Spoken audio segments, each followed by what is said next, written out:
JEE Mains 2025 में जो भी बच्चे अपीयर होने जा रहे हैं उन सभी बच्चों के लिए ये वीडियो बहुत ही इंपॉर्टेंट होने वाली है। आज से 2-3 दिन बाद 2 अप्रैल से आपके जेईई मेंस के एग्जाम स्टार्ट होने हैं।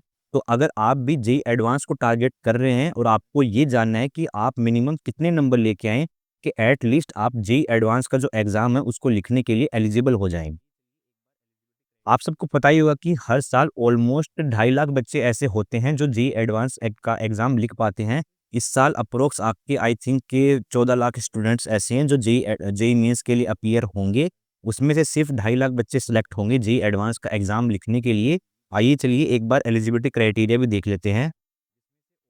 Eligibility criteria performance in JEE Mains 2025। जैसा कि आप यहाँ पर पढ़ भी सकते हैं, candidate should be among the top 2,50,000 successful candidates including all categories BE BTech paper 1 and JEE Mains 2025, जिसमें से ओपन कैटेगरी के कुछ 1 लाख बच्चे रहेंगे, जनरल ईडब्ल्यूएस के 25,000, वहीं पे ओबीसी एनसीएल के 67,000 बच्चे, एससी एसटी के 37,000 बच्चे रहेंगे, वहीं पे एसटी के 18,000 के आसपास कुछ बच्चे रहेंगे जो जेईई एडवांस का एग्जाम लिख पाएंगे। आइए अब चलिए प्रीवियस ईयर की कुछ ट्रेंड्स को, कुछ डेटा को देख के हम ये एनालाइज करते हैं कि इस साल क्या कट ऑफ रहने वाली है जेईई एडवांस एग्जाम की।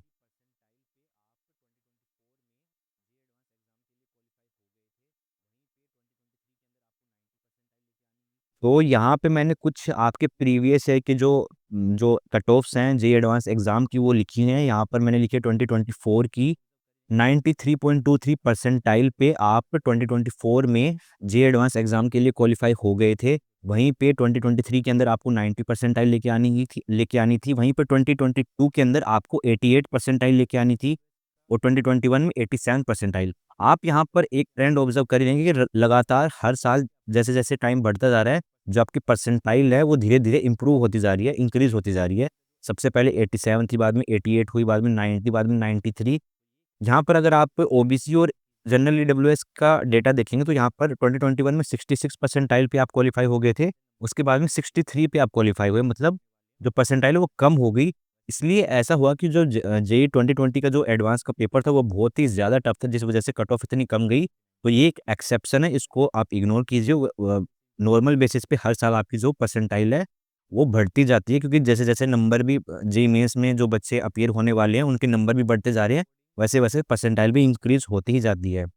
75 परसेंटाइल पे आप 2023 में क्वालिफाई हुए थे, वहीं पे 79 पे। सबसे पहले आप यहाँ पर देखें कि 1 परसेंटाइल से इम्प्रूव हुआ है, बाद में 2 परसेंटाइल से इम्प्रूव हुआ है, बाद में 3 परसेंटाइल से इम्प्रूव हुआ है। मेरे अकॉर्डिंग या फिर हम सब के अकॉर्डिंग इस बार जो आपका कट ऑफ रहने वाला है जनरल का मैं बता रहा हूँ, वो रहने वाला है 94.5 के अराउंड। वर्स्ट केस के अंदर 95 भी जा सकता है, लेकिन नहीं जाना चाहिए। 94.5 से लेके 95 के बीच में ही रहेगा। अगर पेपर को ज़्यादा ही ईज़ी आ जाता है, कुछ ऐसा हो जाए तो 95 भी जा सकता है। तो मैंने यहाँ पर कैटेगरी वाइज़ सारी जो परसेंटाइल है एक्सपेक्टेड वो लिस्ट भी कर दी है। जनरल कैटेगरी के लिए 95 परसेंटाइल के आसपास रहेगा।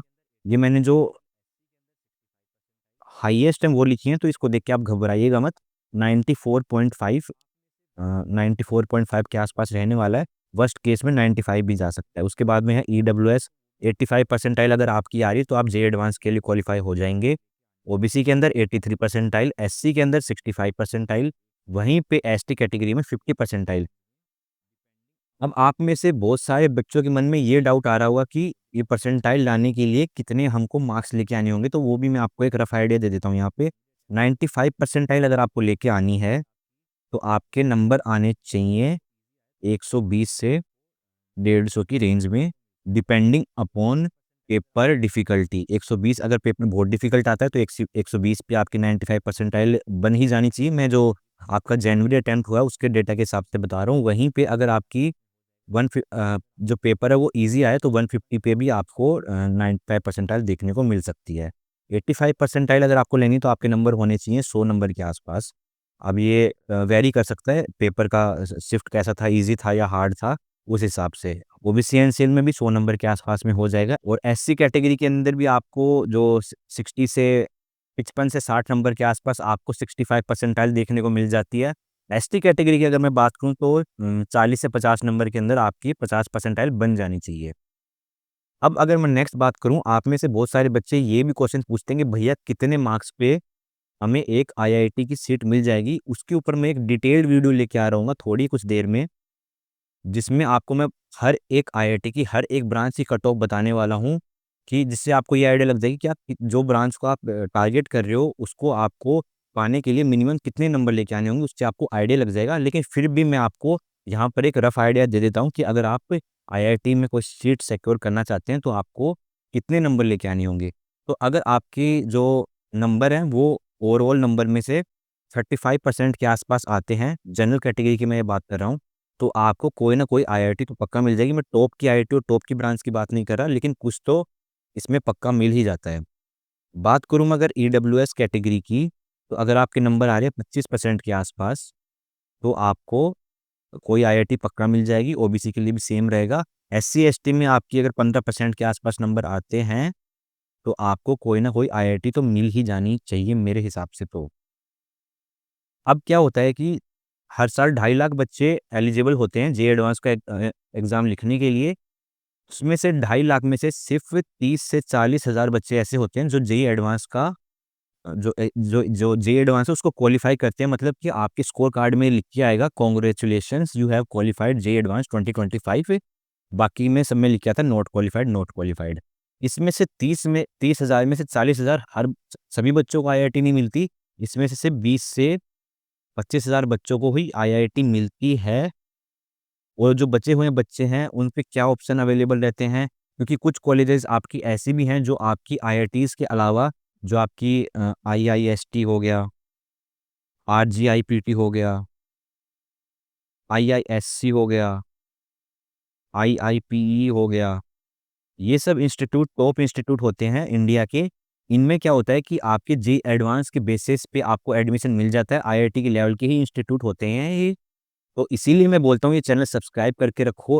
हर एक छोटी से छोटी इंपॉर्टेंट अपडेट मैं आपको इस चैनल के थ्रू देता रहूँगा आपके, क्योंकि जो आपकी काउंसलिंग का जो प्रोसेस होता है वो बहुत ही ज़्यादा क्रिटिकल होता है। तो बहुत सारे बच्चे उसमें गलती कर देते हैं, उनको अपनी रैंक के ऊपर एक डिजर्विंग कॉलेज नहीं मिल पाता है। तो अगर आप ये चैनल सब्सक्राइब करके रखेंगे, तो आपके हाथ से कोई भी इंपॉर्टेंट अपडेट नहीं जाएगी। कोई भी एग्ज़ाम की अगर डेडलाइन आ रही है कि इसका जो रजिस्ट्रेशन है वो 30 तारीख तक या 25 तारीख, तो वो भी मैं आपको अपडेट करता रहूँगा डेडलाइन से पहले, ताकि आपको ये आइडिया लग पाए कि आपको कौन-कौन से फॉर्म फिलअप करना है। जैसे कोई भी आपकी काउंसलिंग होगी, जोसा काउंसलिंग हो गई, सीसैब हो गई, जैक दिल्ली हो गई, यूपीटीयू की काउंसलिंग होगी, जैक चंडीगढ़ की काउंसलिंग, हर एक काउंसलिंग के बारे में अपडेट देता रहूँगा। और कॉलेज रिव्यूज़ भी आपके लिए आगे आते रहेंगे। सो यही था वीडियो के अंदर।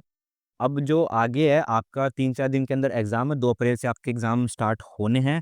तो अभी के लिए आपको पूरा फ़ोकस अपने रिवीज़न के ऊपर रखना है। आपको लास्ट के 2-3 दिन में क्या करना है, उसके ऊपर भी अभी 4 से 5 घंटे में एक वीडियो आ जाएगी, जिसमें मैं बताऊँगा कि आपको कौन-कौन सी चीज़ें ऐसी जिनको ध्यान रखना है एग्ज़ाम से 1-2 दिन पहले। क्योंकि मैंने जो गलतियाँ करी हैं वो आप ना करो, तो उसके ऊपर भी आपको वीडियो मिल जाएगी। इसलिए चैनल को सब्सक्राइब करके बेल नोटिफ़िकेशन आइकन ज़रूर से दबा लेना।